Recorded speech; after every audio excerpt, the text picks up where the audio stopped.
Let's start from the top. Tell me again what you're going to be doing. Okay. I've been a reporter for 25 years, and when I was a student in college, I learned how to do photography in a darkroom.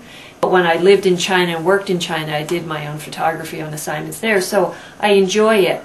But I realized at some point a few years ago that the way the business was moving, video online was becoming more and more important. And what really drove home the point was about 2 or 3 years ago, our then managing editor said that when young people apply for jobs at the newspaper, they're not only talking about what writing skills they have, but how they all know how to make videos.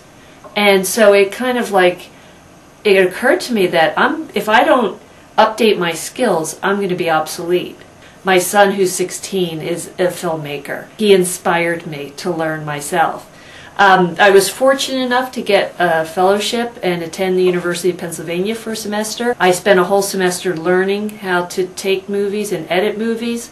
Most importantly, I learned how to use the software called Final Cut, which we use here at the paper now. I feel that for a newspaper, making the videos is not so much just a job for photographers or just a job for reporters. It's kind of a hybrid thing. You have to know how to interview people as well as construct the story visually, tell the story visually. So I feel like it's a real melding of skills. And I've made about 3 movies, films so far for the newspaper. I did a piece about an interview with Jeff Gamage, who's a reporter who wrote a book about China, about adopting children from China. I'm doing like a story every other week, a video story, and I'm incorporating it into my own work. But the biggest hurdle, I think, is just the training and the lack of training and the time it takes for training. If you want to remain competitive in the marketplace as a journalist, you should know how to do this. I gave many speeches in the spring semester when I had my sabbatical. I spoke to many college groups, and I told all the journalism students the same message.